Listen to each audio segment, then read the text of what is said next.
Korupsi masih jadi luka lama Indonesia di tahun 2025.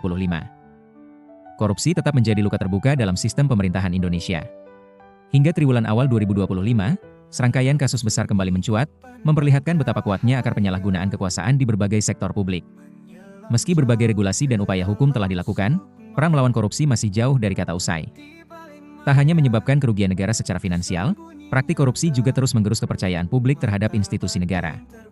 Beberapa kasus berikut mencerminkan betapa kompleksnya tantangan yang harus dihadapi dalam memberantas budaya korupsi di tanah air.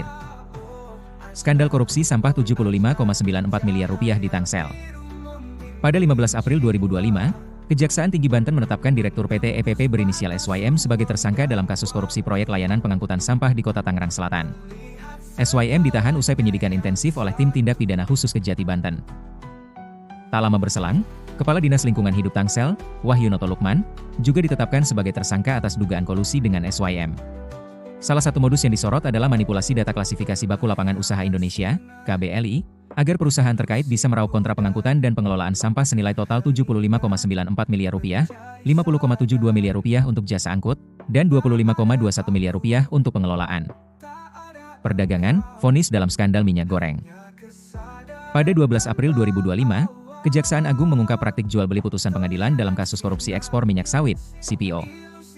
Beberapa nama besar pun terseret, termasuk Ketua PN Jakarta Selatan, Muhammad Arif Nuryanta, Men, Panitera Wahyu Gunawan, WG, serta dua pengacara, Marcella Santoso, MS, dan Arianto Arnaldo, AR.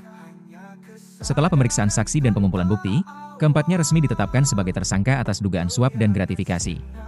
Kejaksaan juga melakukan penyitaan terhadap 21 sepeda motor dan 7 sepeda yang diduga terkait dengan tindak pidana, sebagai bagian dari penggeledahan lanjutan yang dilakukan sehari setelahnya. Dugaan korupsi minyak mentah, petinggi Pertamina terlibat. Kasus besar lainnya datang dari lingkungan Pertamina. Pada 24 Februari 2025, Kejaksaan Agung menetapkan 7 orang sebagai tersangka dalam kasus dugaan korupsi tata kelola minyak mentah. Di antara nama-nama tersebut, tercatat Direktur Utama Pertamina Patraniaga, Rifa Siahaan, serta pejabat tinggi dari subholding lain seperti Yoki Firnandi, Sani Dinar Saifuddin, dan Agus Purwono.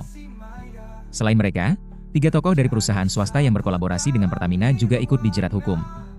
Kasus ini terkuak setelah munculnya keluhan dari warga di Papua dan Palembang terkait penurunan kualitas bahan bakar RON 92, Pertamax. Dugaan manipulasi kandungan minyak menjadi awal terbongkarnya skandal besar ini. Potret buram pemberantasan korupsi. Rentetan kasus ini menjadi pengingat bahwa korupsi bukan sekadar pelanggaran hukum, tapi persoalan sistemik yang memerlukan reformasi menyeluruh. Dari pengelolaan sampah hingga tata kelola energi, berbagai sektor masih rentan terhadap penyimpangan. Perang melawan korupsi harus dilakukan secara serius dan konsisten, agar tidak terus menggerogoti kepercayaan dan kesejahteraan rakyat.